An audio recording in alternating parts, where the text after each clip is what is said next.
Uh, would you like to have a good time with Kevin from New York? I am always ready to have a good time with Kevin from New York.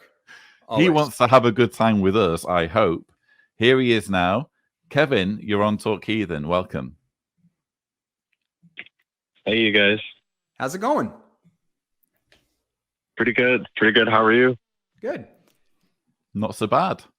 Little bit of indigestion. Otherwise, I'm okay. Well, thanks for taking my call. I really wanted to bring up the subject of the soul.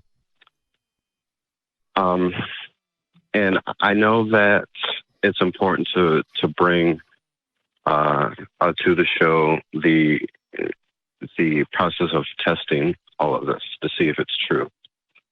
And so having to do with the soul, it has to do with the claim that the soul is a part of the magnetic aspect of the human body or the human aura. Now, I know that's a little bit flowery language, but and which website did you get this off? You might.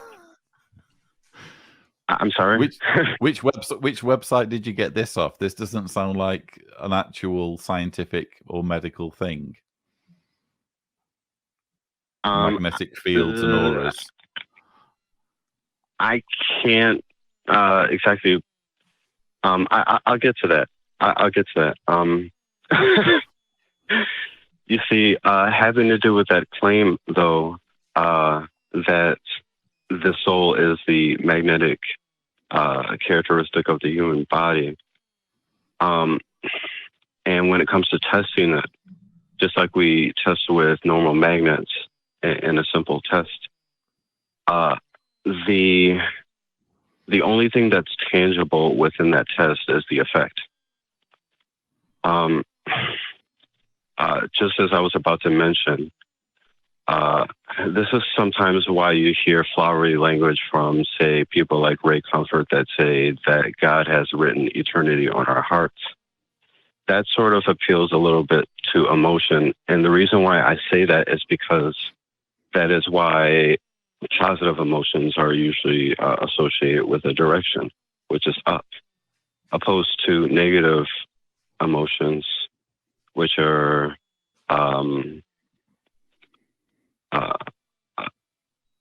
down, opposed to the direction down. And you're feeling down. Okay. But anyway. Can I tell you what my problem is so far? Is you say, now that we've made this claim, how would we test it? Well, it's not a very good claim.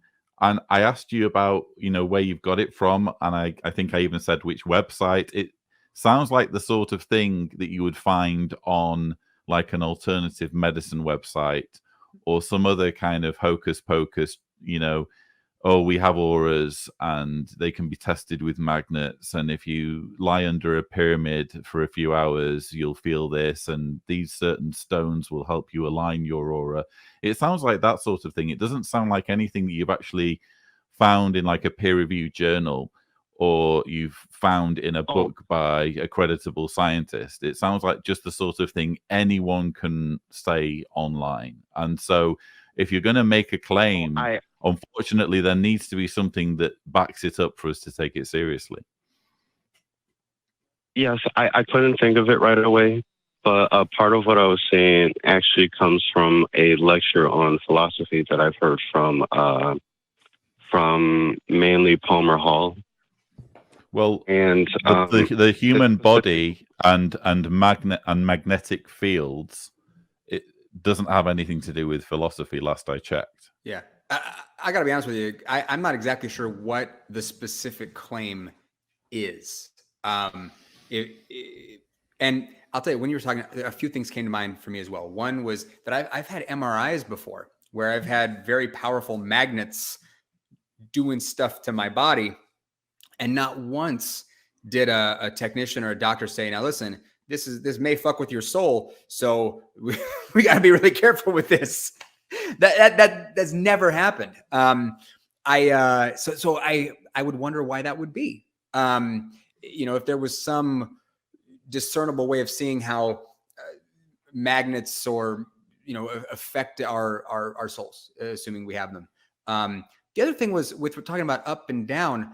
Language is a funny and flexible thing, and the particular idioms that people use and phrases vary across cultures. I'm not sure how much that tells us. And in fact, I have said to someone, I'm down for that, to indicate that I was up for something, for example.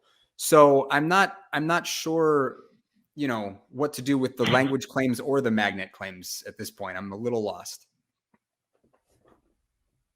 It all has to be considered internally, not externally, because just as you said, you had an MRI. That wouldn't be to such a degree that it would affect you in any way. How do you know that, though? What medical credentials do you have to tell us what does or doesn't affect your body in terms of magnetic fields?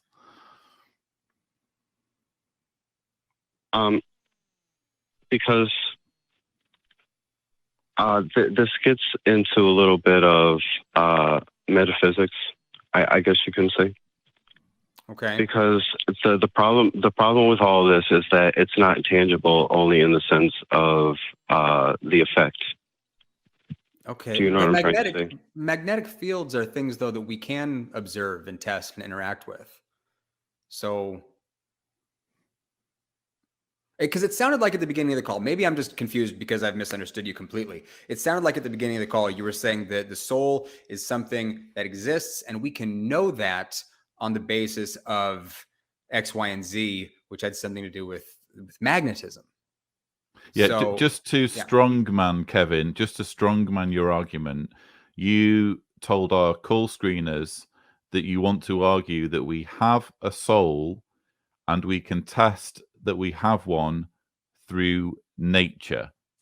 And we're 7 minutes into the call, and, speaking for myself, I don't know about Kenneth, I haven't been convinced on any of that. And I'm even more confused now we're talking about magnets. I'm more confused than at the beginning. I do like magnets, by the way. I've got quite a collection on my fridge, but I'm not convinced that they do anything to my body or could do anything to my body other than in instruments that have been properly calibrated and built by scientists who know what magnets do and what effect they have on material. And scientists, there are not juggalos. Scientists are not at all confused about how magnets work. Like 4 people in the chat are going to get that reference. Yeah. You guys know I obviously believe in God. I'm simply saying that there's an author to all of this. There's no other reason but to think that there was intention behind placing a direction of a positive feeling as opposed to a negative feeling, which is usually associated with downtroddenness or and negative feelings in itself. It's almost like you feel a pressure, you know what I mean, which is bringing you down. I'm desperate to find. I'm desperate to learn what you mean. So what you're saying now is that there has to be an author to all of this because of positive feelings. Well, there are negative feelings too, and for some people those negative feelings are so overwhelming that they can't cope. So how do we explain the negative feelings? Why are we just focusing on the positive feelings? Is that not cherry picking a little bit? It is a pure concentration on why is positive feelings usually, why does it feel like it's associated with a direction up? Why that's just a linguistic thing associated with? That's purely a linguistic thing. That's just literally how we communicate the way we feel. It doesn't have anything to do with the intrinsic nature of the feelings. And what do our feelings have with our with the soul? It's almost how would we know unconscious. It's an unconscious sort of thing. It's almost like a decision making, but not you making the decision. It's sort of hard to say exactly what it is. That's what the requirements of spiritual is, and that's the problem with it, is that it's fleeting but tangible. Is this, just out of curiosity, is this your best argument for God? So is this like your elevator pitch, where if you find yourself in an elevator with an atheist and they're like, okay, prove to me there's a God, you're like, magnets, or is there a more compelling argument that you're wishing you could have led with? Yeah, there's better arguments. But that's just the thing. I would need the time to explain all this. So no, it's not an elevator pitch. Can I just ask you this? So you're saying that there is a soul. Before we even get into all of the weeds on that, I'm just wondering, like, what is the soul and what does it do? Well, there's phases to it. Okay. I believe that the spirit comes from God that enters into the human body when you're born. But I'm not asking you where it comes from. I'm asking you, what is it? The spirit or soul, whatever you want to call it. It's the spirit becoming tangible within the human body, but in such a way to where the negative or positive feelings. I'm sorry, I'm failing to find the words for this. Well, there was a circularity to what you just did. So I'm asking, what does the spirit do? And you're saying, well, the spirit is revealed in the body. It's not really. I don't know how you would go about, demonstrating that a soul exists if we don't know what it is or what it does. Because without knowing what it is or what it does, I don't know how we could test for it or start to try to interact with whatever it is if we don't understand its properties. Well, to further prove to you how fleeting all of this is, I explained that the soul is a magnetic phase of the human body, of the human aura. And the only way that people have actually seen these things are people who claim to be clairvoyant. Well, because that's even worse, man. Like how do we test those claims then? I bring that up. The reason why I bring that up is because the people who are clairvoyant, who have observed the human aura of the body, say that it takes on a luminous aspect. Okay, I mean, they can say anything they want. Kevin, do you see the problem with this? You're saying there's this intangible thing that we don't understand the properties of or what it is or what it does. And the only people who can interact with this do so via a mechanism that we also can't test or understand or know anything about. It's just stacking unfalsifiable claims on top of each other. That's a problem. I understand what you're saying. You do care about being able, Kevin, you do care about being able to test propositions, don't you, at some level? Yes, and I know how unbelievable. Why are you just making these claims? Why are you just making claim after claim after claim that's unfalsifiable and frankly absurd and untestable and unverifiable by science? How is that going to persuade us as atheists? Well, I know that the word that kind of stopped you guys, I know there was many things that made you guys stop, which I said, but was the word clairvoyance, or people who are clairvoyant. Well, there was quite a few words. The reason why I say that, you had me at magnets. It's not the word that we're getting caught up on. It'd be like if you were saying, well, we know that ghosts prefer the smell of Italian food, and the way that we know that is because the psychics who have seen the ghosts tell us that. We're just left in a position of going, okay. I mean, it's just claims. But if you care at all about whether or not the claims have any relationship to truth or reality, then you have to be able to test them. You have to kind of know what you're talking about. Yes. It follows logically for me that people, there are some people out there who can be like this. Is because, well, you study the brain. the brain is simply more intelligent than we are, to put it simply. And I would say the brain is precisely as intelligent as we are. I would say the brain is us. Yeah. And I would also say that when you suffer brain damage and you take away a part of the brain, it changes who you are as a person, and it affects your memory so that there are certain things that you can't remember. In other words, our brain is us, and when our brain dies, we die. If anything, the more we study the brain and brain damage, the more we learn that actually this whole business of souls and auras is actually nonsense. There is just our brains. There is just chemical processes, electrochemical processes happening that amount to consciousness and memory. Yeah. And all of it is tied to our physical material bodies, nothing to do with mysterious auras. And if you're saying, well, just forget about the scientific side and listen to this mumbo jumbo I've found online about people who are clairvoyant, that's just not going to cut it. It's not going to persuade us. We need stuff that's testable. The only reason why these terms even come up is because it's been detectable by people who fall under the category of heightened sensitivity. I don't think you're interested in persuading us at this point. Again, it's just claims. There's no way for us to verify whether or not the claims that these alleged psychics make are actually true.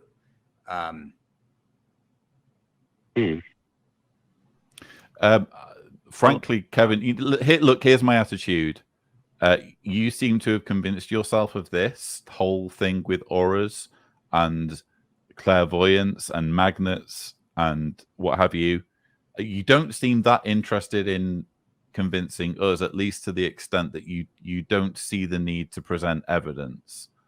And to that extent, I feel as though we've hit a bit of a brick wall. But you yourself admitted earlier that this isn't your most compelling argument for God. So maybe in a future show, because we need to go to something else, maybe in a future show you could call in with your slam dunk, elevator pitch, most convincing evidence for God. How's that? All right. Yeah. Okay. Lead with your best, my man. Take care, Kevin. See you soon. Bye-bye. Good one. Okay. So that was Kevin from New York. That was Kevin from New York. It was. There's no doubt about that. What there is doubt about is the whole thing with souls and magnets and auras, which Kevin seems to buy into. Yeah, I mean, it's fun, to think that there's all this extra dimension to existence or paranormal stuff and all that. I mean, I get it. I get why people are attracted to it, of course. But the question is whether you care about whether your beliefs and claims are true. That's the big thing. And one, just to kind of stress this point, where this whole kind of alternative medicine kind of mumbo jumbo does cause harm is when it actually impedes on actual science and actual medicine to the point where perhaps someone could die. So, for example, I once broke my arm, and I live in Croatia, and I was asked to do rehab. So I went to this rehabilitation center, and one of the things they had me do was magnet therapy. And I had to put my arm in this tube that with spinning magnets. And I found the whole thing hilarious, because what had clearly happened is that someone in the Croatian health service had bought into this idea that just by spinning magnets around someone's arm, it would somehow have healing properties.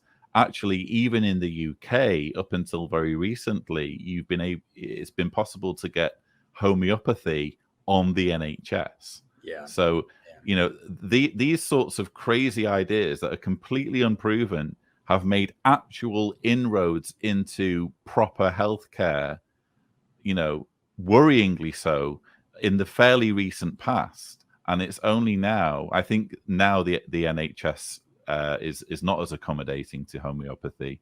and I don't know whether you could still have magnet therapy here in Croatia. But, you know, if this sort of stuff is stopping people from getting actual treatment, or even leading to people not getting proper treatment so that they die, that's where we have a problem, you know? Oh, yeah. And that's the big thing. I mean, I constantly have people ask me, you know, why do you care so much about what other people believe? And it all boils down to our beliefs inform our actions, and our actions have consequences. I know. I mean, just in another hypothetical, I know this is far-fetched, but imagine if there was like a global pandemic and some large portion of the population that didn't understand anything about science or medicine or vaccines took this sort of stand on principle against getting vaccinated. That could hypothetically kill a lot of people. Imagine if that were to happen. Yeah. I mean, hypothetically, right? But hypothetically, yeah. Yeah, it's been mind blowing in the last few weeks and months talking to people. Yeah, our actions matter in the real world, so it pays to believe true things. That whole notion of epistemic responsibility, there's something to that.